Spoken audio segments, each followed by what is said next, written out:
어떻게 이럴 수가 있어? 준호의 손은 떨리고 있었다. 휴대폰 너머로 들려오는 목소리는 분명 그녀의 것이었다. 그런데 그 다정한 목소리가 향하는 대상은 자신이 아니었다. 여보, 언제 부산에서 돌아와?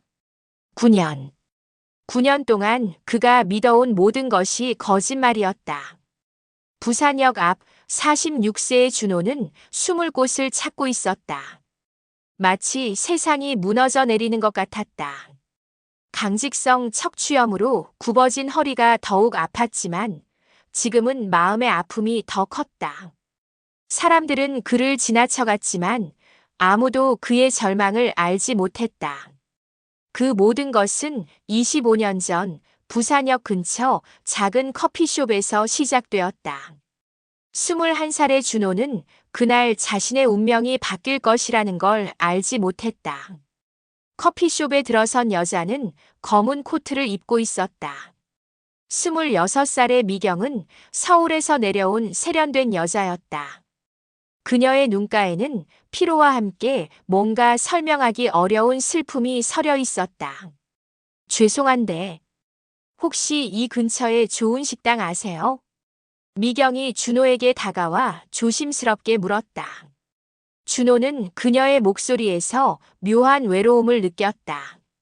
어떤 음식을 드시고 싶으세요? 따뜻한 것. 뭐든 좋아요. 준호는 그녀를 근처 곰탕집으로 안내했다. 그때만 해도 그는 그 곰탕집에서 주방장으로 일하고 있었다. 어머니가 많이 아프세요? 식사를 하며 준호가 조심스럽게 물었다. 미경의 표정에서 뭔가 걱정이 많아 보였기 때문이었다. 네. 혼자 계셔서 걱정이 많아요. 미경의 목소리에는 진실처럼 보이는 슬픔이 담겨 있었다. 하지만 그 슬픔의 진짜 이유는 다른 곳에 있었다. 바로 그날 아침 서울에서 있었던 일이었다. 여보, 아침 먹고 가세요. 미경이 남편에게 정성스럽게 준비한 아침상을 차렸다. 하지만 남편 정민은 신문을 보며 성의 없이 대답했다. 시간 없어. 회사에서 먹을게. 하지만 부산 가는 거지. 어머니 잘 모시고 와. 나는 출장이라 늦을 거야. 그게 전부였다. 결혼한 지 3년이 지났지만 정민은 아내와의 대화보다 일을 우선했다. 아침에 일어나면 곧바로 휴대폰을 확인하고 저녁에 집에 돌아와서도 노트북을 켜고 일했다. 여보, 주말에 영화라도 보러 갈까요?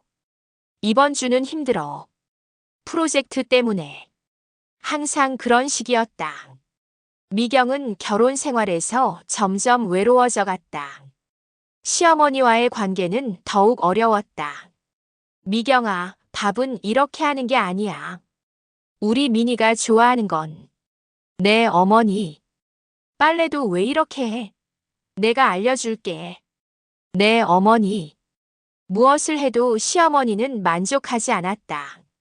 며느리를 위한다는 명목으로 끊임없이 잔소리를 했고 미경은 그때마다 고개를 숙일 수밖에 없었다. 그런 미경에게 부산에서 만난 준호는 전혀 다른 사람이었다. 맛있게 드세요. 이 곰탕은 제가 직접 끓인 거예요. 준호는 환하게 웃으며 미경을 배려했다. 그의 눈에는 진심 어린 관심이 담겨 있었다. 정말 맛있어요. 서울에서는 이런 진짜 곰탕을 먹기 어려워요. 그럼 다음에 또 오세요. 더 맛있는 메뉴도 많아요. 순한 성격의 준호는 눈치 없는 성격 탓에 다른 사람의 진심을 의심하는 법을 모르는 사람이었다. 그는 단순히 혼자 온 손님을 배려하고 있을 뿐이었다. 한 달 후 미경은 다시 부산에 내려왔다. 시어머니 무난히 핑계였지만 사실은 그 따뜻했던 기억 때문이었다. 또 오셨네요. 준호는 미경을 보자 반가워했다. 네. 어머니 상태를 봐야 해서요. 어머니는 좀 어떠세요? 미경은 잠시 망설였다. 친정 어머니는 이미 돌아가셨고 자신이 만나러 가는 것은 시어머니였다. 하지만 이 순간만큼은 그 복잡한 현실에서 벗어나고 싶었다. 조금씩 좋아지고 계세요. 다행이네요. 오늘은 뭐 드실래요? 제가 새로운 메뉴를 개발했는데. 준호의 눈이 반짝였다. 요리에 대한 열정이 가득한 모습이었다. 그날 미경은 준호가 특별히 만들어준 음식을 먹으며 오랜만에 편안함을 느꼈다. 서울에서는 느낄 수 없는 포근함이었다. 서울 생활은 어떠세요? 힘들어요. 혼자 살기가 쉽지 않네요. 미경은 거짓말을 했다. 혼자 사는 것이 아니라 남편과 아들이 함께 살고 있었지만 그 결혼 생활은 혼자 사는 것만큼이나 외로웠다. 그럼 가끔 부산에 내려와서 쉬세요. 바다도 보고 맛있는 것도 드시고. 고마워요, 준호 씨. 미경의 마음에 작은 균열이 생기기 시작했다. 미경과 준호의 관계는 더 깊어졌다. 미경 씨, 혹시 시간 괜찮으면 영화라도 볼까요? 영화요? 네, 요즘 재미있는 영화가 나왔다던데. 미경은 망설였다. 남편과는 한 번도 영화를 보러 간 적이 없었다. 항상 일이 바쁘다며 미뤄왔었다. 좋아요. 영화관에서 준호는 미경을 세심하게 배려했다. 팝콘을 사주고 음료도 미경이 좋아할 만한 것으로 골라줬다. 영화를 보는 동안에도 미경이 추우면 안 되겠다며 자신의 겉옷을 벗어서 덮어줬다. 고마워요, 준호 씨. 별거 아니에요. 편하게 보세요. 미경은 가슴이 뭉클해졌다. 이런 배려를 받아본 것이 언제였을까? 영화가 끝난 후 함께 커피를 마시며 이야기를 나누었다. 재미있었어요. 오랜만에 이런 영화를 봤네요. 서울에서는 영화 보러 자주 가세요? 미경은 잠시 침묵했다가 대답했다. 아니요. 함께 갈 사람이 없어서요. 그럼 제가 있을 때 더 많이 보러 가요. 저도 혼자 영화 보는 게 심심했거든요. 준호의 순수한 제안에 미경은 또다시 마음이 흔들렸다. 1년이 지나면서 미경의 부산 방문은 더욱 잦아졌다. 이제는 한 달에 서너 번씩 내려왔다. 어머니, 며느리가 요즘 자주 오네요. 시어머니는 동네 사람들에게 자랑했다. 그러게 말이야. 참 효성이 좋은 며느리를 둬서 복이 많아. 하지만 정작 미경이 시어머니와 보내는 시간은 짧았다. 대부분의 시간을 준호와 함께 보냈다. 오늘은 뭐 하고 싶어요? 글쎄요. 준호 씨가 좋아하는 곳에 가면 돼요. 그럼 제가 좋아하는 카페에 가볼까요? 바다가 보이는 곳이에요. 미경은 준호와 함께 있을 때만 진짜 자신이 되는 기분이었다. 준호 씨는 어떤 여자가 좋아요? 미경이 조심스럽게 물었다. 글쎄요. 착한 사람이면 좋겠어요. 그리고 미경 씨 같은 분이면 더 좋고요. 준호는 수줍게 웃었다. 그의 마음도 점점 미경에게 기울어가고 있었다. 저 같은 사람이요? 네, 효심도 깊고 상냥하고 그리고 무엇보다 진실해 보여요. 미경은 가슴이 아팠다. 자신이 얼마나 거짓된 존재인지 알면서도 준호의 순수함 앞에서는 진실해지고 싶었다. 그렇게 1년이라는 시간이 더 흐르면서 준호는 용기를 냈다. 미경 씨, 저 고백할 게 있어요. 뭔데요? 저 미경 씨를 좋아해요. 정말 많이요. 미경의 마음이 복잡해졌다. 준호의 고백이 기뻤지만 동시에 자신의 현실이 더욱 무거워졌다. 저도 준호 씨를 좋아해요. 정말이에요. 네. 그날 밤 서울에 돌아간 미경은 남편의 모습을 바라봤다. 정민은 여전히 거실에서 야근을 하고 있었다. 여보, 오늘도 늦게까지 일해요. 응, 내일까지 끝내야 할 게 있어서 먼저 자고 있어. 정민은 아내를 제대로 쳐다보지도 않았다. 결혼 반지도 일할 때 방해된다며 책상 위에 벗어놓고 있었다. 미경은 침실에 누워 생각했다.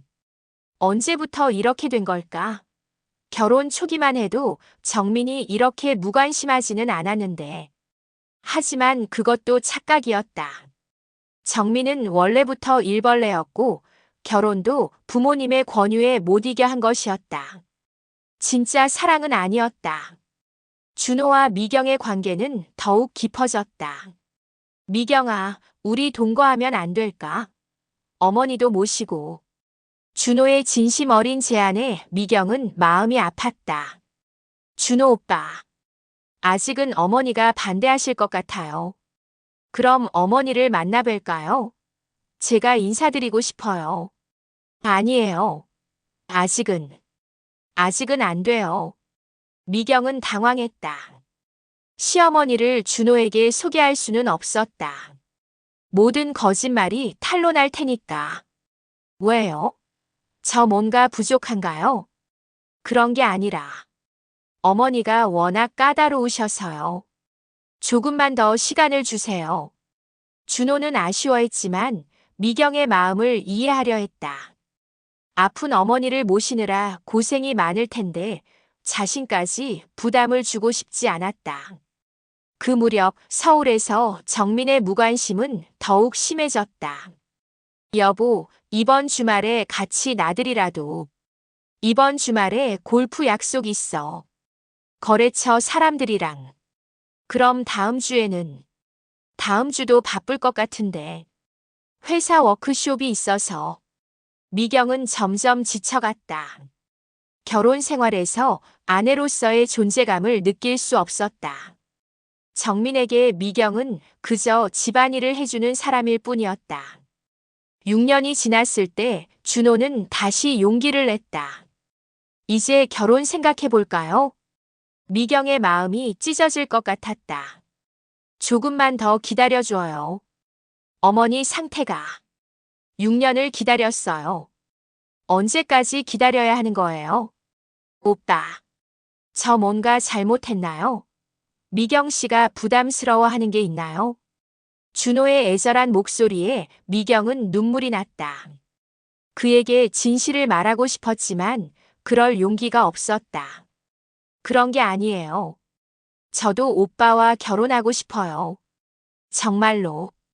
그럼 왜 자꾸 미루는 거예요? 시간이 조금 더 필요해요.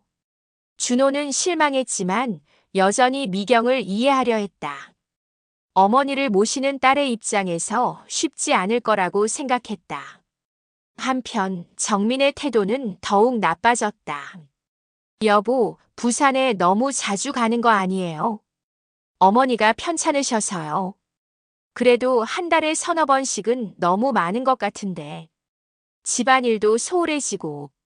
집안일을 소홀히 한 적은 없는데요. 아침 준비도 늦고 빨래도 밀리고. 부산 다녀오면 며칠씩 피곤해해서 제대로 못하잖아. 정민은 아내의 노고는 생각하지 않고 자신의 불편함만 생각했다. 제가 더 신경 쓸게요. 그래, 어머니도 중요하지만 집도 좀 챙겨야지. 미경은 한숨을 내쉬었다. 정민에게는 아내가 왜 부산에 자주 가는지, 어떤 마음으로 시어머니를 돌보는지에 대한 관심이 전혀 없었다. 9년째가 되었을 때 준호의 몸에 이상이 생겼다. 어릴 때부터 알턴 디스크가 심해져서 수술을 받아야 했다. 미경아, 나 수술해야 해. 허리가 너무 아파. 오빠, 제가 돌봐드리고 싶은데 어머니 때문에. 알아요. 부담 갖지 말아요. 수술 후 준호의 상태는 더 악화되었다. 강직성 척추염이라는 진단까지 받았다. 희귀 질환이었다. 의사가 그러는데 뼈가 점점 굳어진대요. 일상생활이 힘들어질 거라고. 미경은 마음이 아팠다. 준호가 아픈 것도 걱정되고 자신이 제대로 돌봐줄 수 없다는 것도 괴로웠다. 오빠, 제가 더 자주 올게요. 아니에요. 어머니 때문에 바쁠 텐데. 하지만 현실적으로 미경의 방문은 점점 줄어들 수밖에 없었다. 정민의 눈치도 봐야 했고 시어머니도 신경 써야 했다. 설상가상으로 준호는 사기까지 당했다. 순한 성격 때문에 후배에게 자동차 명의를 빌려주었다가 7천만 원을 사기당했다. 미경아, 제가 많이 힘들어요.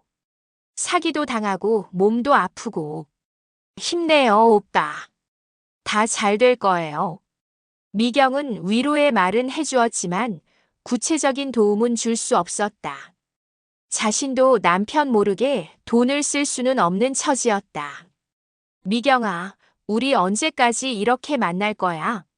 오빠, 곧 결정할게요. 하지만 그 결정의 순간은 오지 않았다. 9년이 지났지만 미경에게는 여전히 남편이 있었고 시어머니가 있었다. 그리고 준호는 그 사실을 전혀 몰랐다. 그날은 평범한 화요일이었다. 준호는 병원 진료를 마치고 부산역을 지나가고 있었다.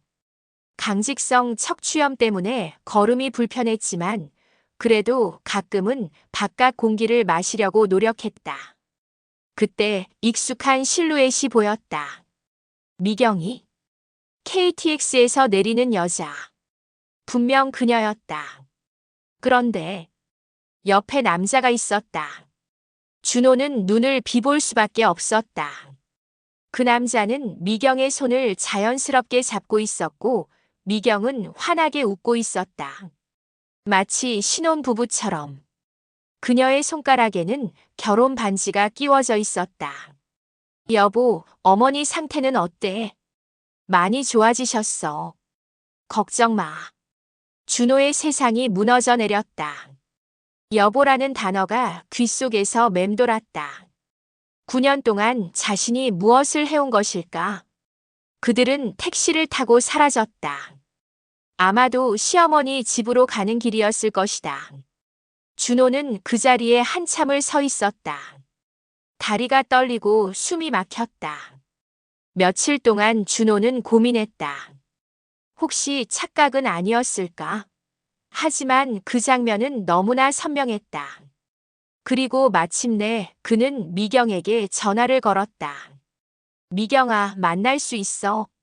오빠? 갑자기 왜? 저 바빠서. 꼭 만나야 할 일이 있어. 미경은 어쩔 수 없이 만나주었다. 평소와 다름없는 모습으로 나타났다. 결혼 반지는 보이지 않았다. 무슨 일이에요? 준호는 떨리는 목소리로 물었다. 미경아, 혹시 너 결혼했어? 미경의 얼굴이 순간 하얗게 굳었다. 그리고 이내 평소의 표정을 되찾으려 했다. 무슨 소리예요? 왜 갑자기 그런 말을? 부산역에서 봤어. 남자랑 손잡고 가는 거. 긴 침묵이 흘렀다. 미경의 눈에 눈물이 맺히기 시작했다. 미안해요. 그 두 글자가 9년의 세월을 무너뜨렸다. 언제부터였어? 처음부터요. 준호는 숨이 막혔다. 처음 만날 때부터 결혼한 상태였어요. 남편과 서울에서 살고 있었죠. 시어머니가 부산에 계셔서 자주 내려와야 했고, 그때 오빠를 만났어요. 그럼, 어머니 병문안이라는 것도 시어머니 문안이었어요. 제 친정 어머니는 진작에 돌아가셨어요. 준호는 웃음이 나왔다. 비참한 웃음이었다. 왜 9년 동안 거짓말을 했어? 미경이 목 놓아 울기 시작했다. 처음엔 그냥 친구로 지내려 했어요. 하지만 오빠가 너무 좋은 사람이어서. 그리고 서울에서의 결혼 생활이 정말 힘들었어요. 미경의 목소리가 떨렸다. 남편은 저에게 전혀 관심이 없어요. 결혼한 지 9년이 지났지만 진짜 대화를 나눈 적이 거의 없어요. 아침에 일어나면 휴대폰만 보고 집에 와서도 일만 해요. 저는, 저는 그냥 집안일 해주는 사람일 뿐이에요. 그래도 그건 이유가 될 수 없어. 준호의 목소리가 커졌다. 알아요. 알아요. 하지만 오빠와 있을 때만 진짜 행복했어요. 오빠는 저를 정말 사랑해 주셨잖아요. 저한테 관심을 가져주시고 배려해 주시고 서울에서는 느낄 수 없는 따뜻함이었어요. 그럼 나는 뭐였어? 9년 동안 나는 대체 뭐였냐고. 오빠도 저를 좋아해 주셨잖아요. 저도 오빠를 진심으로 사랑했어요. 그것만은 거짓말이 아니에요. 사랑. 준호는 허탈하게 웃었다. 9년 동안 나를 속이면서 무슨 사랑이야? 미경은 더 이상 할 말이 없었다. 준호도 마찬가지였다. 9년이라는 시간이 한순간에 무의미해졌다. 그날 이후 준호는 미경과 완전히 연락을 끊었다. 미경이 몇 번 연락을 시도했지만 받지 않았다. 하지만 운명은 그들에게 더 큰 시련을 준비하고 있었다. 진실이 밝혀지고 3개월이 지났을 때 미경에게 전화가 왔다. 병원에서였다. 보호자이신가요? 김민수 군이 교통사고를 당했습니다. 지금 응급실로. 미경의 세상이 무너져 내렸다. 15살 아들 민수가 친구들과 학원에 가던 길에 큰 교통사고를 당한 것이었다. 병원에 달려간 미경을 기다리는 것은 차가운 현실이었다. 죄송합니다. 최선을 다했지만 의사의 말이 끝나기도 전에 미경은 주저앉았다. 아들은 이미 세상을 떠난 후였다. 정민은 회사에서 급히 달려왔다. 하지만 그가 보인 것은 슬픔보다는 분노였다. 이게 다 내 때문이야. 여보, 내가 부산에만 다니지 말고 민수를 제대로 챙겼으면 이런 일이 일어났겠어. 엄마 구실을 제대로 했으면. 정민의 차가운 비난에 미경은 말을 잃었다. 내가 맨날 부산 간다고 집을 비우니까 애가 방황한 거 아니야. 친구들이랑 어울려 다니고. 이런 일이 생긴 거지. 그런 게 아니에요. 민수는 닥쳐. 내가 엄마 노릇을 제대로 했으면 우리 아들이 죽었겠어. 장례식장에서도 정민의 태도는 변하지 않았다. 그는 아내를 원망했고 모든 책임을 미경에게 돌렸다. 앞으로 우리 집에서 나가. 내 얼굴 보지도 말고. 여보, 제발. 저희가 힘을 합쳐서. 합쳐? 내가 뭘 했는데. 9년 동안 남편을 속이고 바람 피운 여자가. 미경은 숨이 막혔다. 정민이 자신의 불륜 사실을 알고 있었던 것이다. 언제부터 알고 계셨어요? 작년부터 알았어. 사립탐정까지 고용해서 확인했지. 부산에서 무슨 짓을 하고 다니는지. 그럼 왜 그동안? 민수 때문이었어. 애 앞에서 부모가 이혼할 수는 없으니까. 그런데 이제 민수도 없는데 왜 참아야 해? 정민의 차가운 말에 미경은 완전히 무너졌다. 아들을 잃은 슬픔과 남편의 원망, 그리고 자신의 죄책감이 한꺼번에 밀려왔다. 장례를 치른 후 미경은 정민으로부터 이혼 통보를 받았다. 위자료는 기대하지 마. 오히려 내가 손해배상을 청구하고 싶을 정도야. 여보, 그 남자한테 나가. 9년 동안 바람 피운 그 남자 말이야.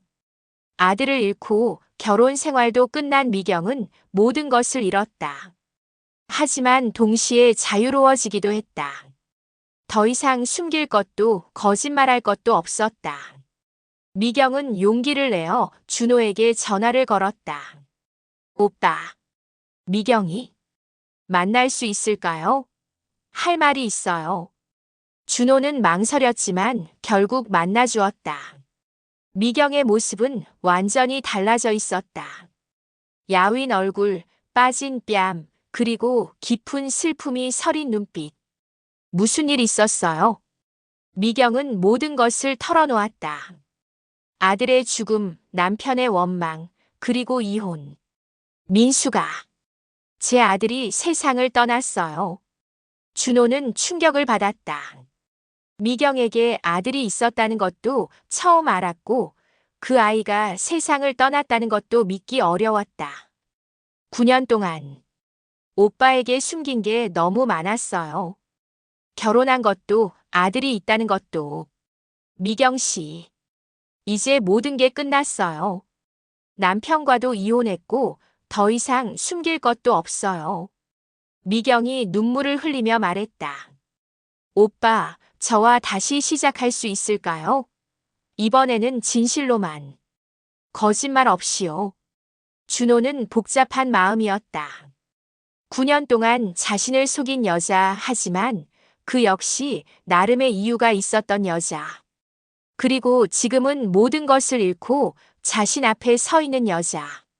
미경 씨, 제가 너무 많은 잘못을 저질렀죠.